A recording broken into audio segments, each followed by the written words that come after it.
με ρωτάνε τι είναι το επιτραπέζιο ποδόσφαιρο. Με περιέργεια. Τους εξηγώ ότι είναι μία προσομοίωση του ποδοσφαίρου, η οποία παίζεται με 11 φιγούρες πάνω σε ένα τραπέζι. Χειρίζεται τα 11 παιχτάκια ένας παίκτης εναντίον ενός άλλου. Πέρα όμως από το ατομικό υπάρχει και το ομαδικό επιτραπέζιο ποδόσφαιρο, το οποίο παίζεται και στο Κόπαμ. Η Olympic Copam είναι μια ομάδα η οποία παίζει επιτραπέζιο ποδόσφαιρο και είναι η ιστορικότερη στον όμιλο του Κόπαμ.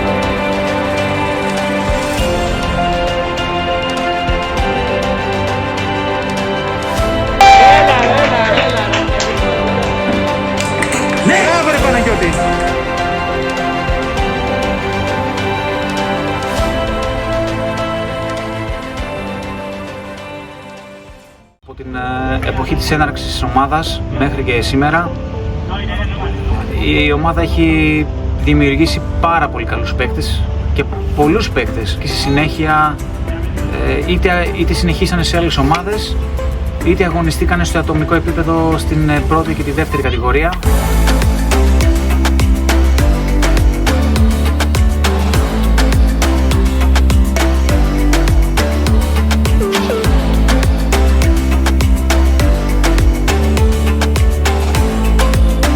Πίσω από τις κατακτήσεις των πρωταθλημάτων, των κυπέλων και όλες τις επιτυχίες κρύβονται πολλές ώρες δουλειάς.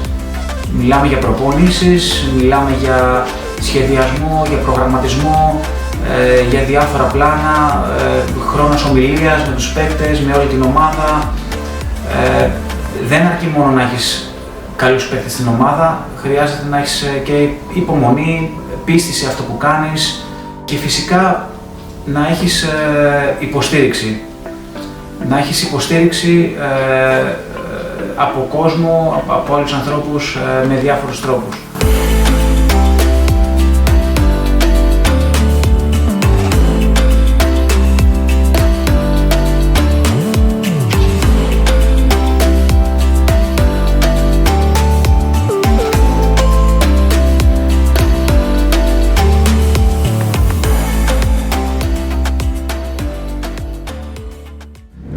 Ξεκίνησα το 2013, ήταν μια μεγάλη χαρά για μένα αυτή, γιατί ήταν μια ομάδα που με βοήθησε να εξελιχθώ πάλι σαν παίκτης και να μάθω πράγματα για το Σουμπούντου που μέχρι τότε δεν τα ήξερα και με βοήθησε και σε ατομικό και σε ομαδικό επίπεδο. Η πορεία μου στο Κόπαμ ξεκίνησε το 2014 σε έναν αγώνα ομαδικού πρωταθλήματος με την ομάδα των Olympic. Κατά τη διάρκεια της πρώτης μου θητείας στην ομάδα, αυτό που μου έκανε ιδιαίτερη εντύπωση ήταν η έμφαση στην ανάδειξη νέων παιχτών και η διαμόρφωση μιας αγωνιστικής φιλοσοφίας που αργότερα σε βοηθούσε να εξελιχθείς και ατομικά. Ο πρώτος μου αγώνας το 2018 με τους Olympic ήταν πολύ αγχωτικός σε σχέση με τον αγώνα που είχα παίξει το 2013 με μια άλλη ομάδα. Ένας νέος παίκτης χρειάζεται ένα χρόνο προσαρμογής ώστε να ενταχθεί μέσα στην ομάδα. Τα μαθήματα που παίρνει τον ακολουθούν και στα μετέπειτα χρόνια που συμμετέχει στο ομαδικό, στον όμιλο του Κόπαμ. Η Olympic Copam είναι κάτι παραπάνω από μια ομάδα. Είναι η δημιουργία, είναι η εξέλιξη. Κάτι σαν σχολείο που υπήρξε και εγώ μαθητριά του. Αγωνίστηκα μαζί τους 3 σεζόν και διδάχτηκα πάρα πολλά. Όταν βγήκα από αυτή την ομάδα, κατάφερα να δημιουργήσω τον μεγάλο αντίπαλό τους επί χρόνια, τους Royal Diamond.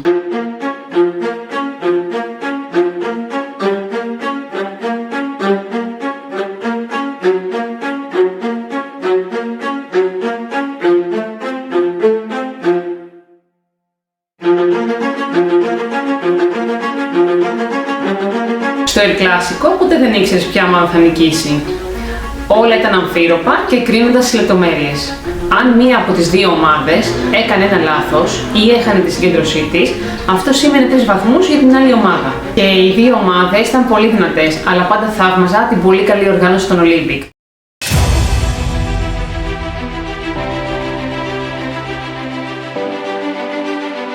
Σίγουρα η γενιά του 2018-2022 ήταν σημαντικότερη, ίσως η καλύτερη που έβγαλε ποτέ η ομάδα μας.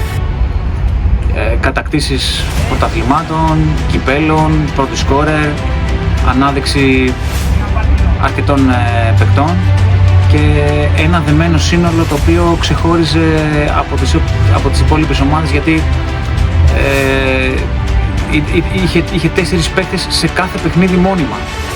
Το 2018, όταν επέστρεψα στην ομάδα, το ρόστερ που διαμορφωνόταν τότε με τον Ανδρέα, τον Μάκη, τη Σοφία και εμένα, σίγουρα σημάδεψε την ιστορία της ομάδας. Η πρώτη χρονιά ήταν κάπως εκπαιδευτική και βοήθησε στο να χτίσουμε την επικοινωνία και τη χημεία μεταξύ μας. Όμως, οι χρονιές που ακολούθησαν ήταν ιδιαίτερα επιτυχημένες και σημαδεύτηκαν από τις κατακτήσεις πολλών πρωταθλημάτων και κυπέλλων. Θεωρώ ότι ήταν ένα ρόστερ το οποίο θα μείνει στην ιστορία της ομάδας, καθώς και ο Παναγιώτης Δρακούλης, η Σοφία Παπαγεωργίου, εγώ αλλά και ο Ανδρέας Μιχαήλ. Ήμασταν μια πολύ δυνατή τετράδα. Το πιο σημαντικό ήταν ότι ήμασταν όλοι παίκτες οι οποίοι δεν χάναν αγώνα στο ομαδικό, που είναι πολύ σημαντικό για μια ομάδα να είναι όλοι εκεί και να μπορούν να προσφέρουν στο παιχνίδι.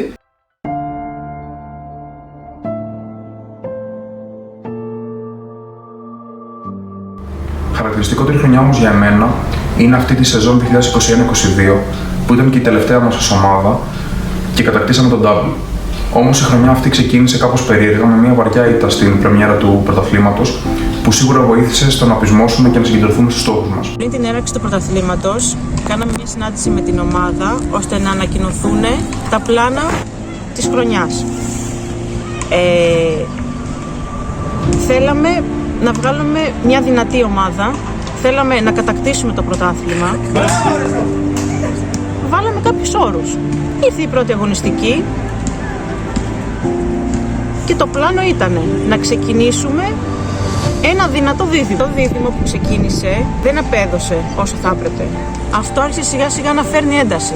Προσπαθούσαμε να βάλουμε γκολ. Δεν μας έβγαινε τίποτα. Δεν μας έβγαιναν ημιντικές. Και καταλήξαμε να τελειώνει αγώνας και να έχουμε φάει 4 γκολ.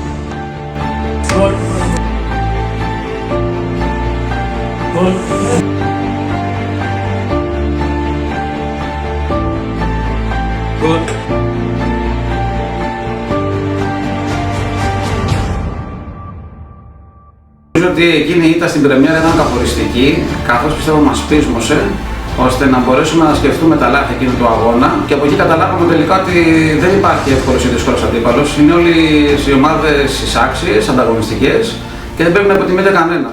Ο τελευταίος αγώνας των Olympic. Τα συναισθήματά μου ανάμεικτα. Γνώριζα από καιρό πριν ότι το ομαδικό του χρόνου θα άλλαζε. Όχι μόνο για τους Olympic αλλά και για άλλες ομάδες.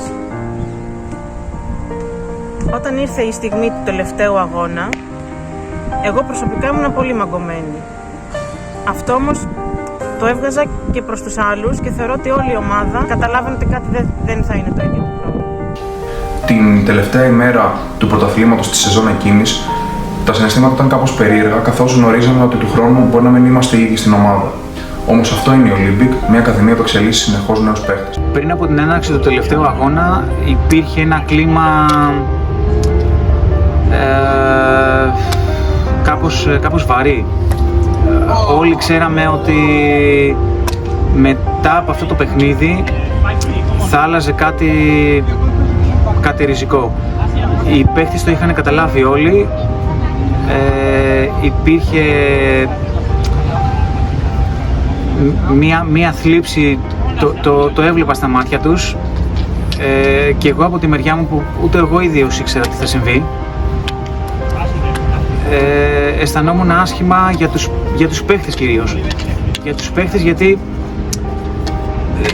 δεν μου άρεσε να τους βλέπω έτσι. Είχαμε συνηθίσει 4 χρόνια να είμαστε μαζί, δεμένοι, και εκείνη τη στιγμή υπήρχε αυτή η αβεβαιότητα ότι θα αλλάξει κάτι και αυτό είναι το τέλος.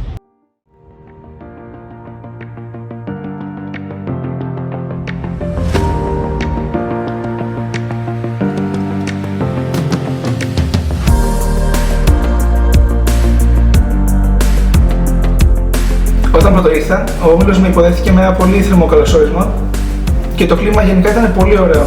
Δεν έχουμε παίξει πάρα πολλούς αγώνες, έχουμε κάνει πολλά λάθη και λογικό είναι γιατί είμαστε πολύ καινούργιοι παίκτες. Αλλά ο Ανδρέας είναι πολύ πιο χαλαρός και υπομονετικός φυσικά και πιστεύω στους επόμενους αγώνες θα πάμε πολύ καλά. Πιστεύω πως με τις συνεχείς προπονήσεις, την υπομονή και την επιμονή της ομάδας θα έχουμε σίγουρα καλύτερο αποτέλεσμα στο μέλλον. Η νέα σεζόν ξεκίνησε με αρκετές δυσκολίες. Μια νέα ομάδα με παίκτες οι οποίοι ξεκίνησαν το άθλημα πολύ λίγο πιο πριν, μιλάμε για εβδομάδες, οπότε χρειάζεται αρκετός χρόνος για να μπορέσουν όχι μόνο να μάθουν τον τρόπο λειτουργίας της ομάδας, τον τρόπο που θέλουμε να παίζουν, ακόμα και το ίδιο το παιχνίδι, το πώς παίζεται. Ωστόσο, αυτό που με ευχαριστεί ιδιαίτερα από τα παιδιά είναι ότι έχουν πολύ όρεξη και έχουν το βασικό στοιχείο που έχει η ομάδα και αυτό είναι ο ενθουσιασμός.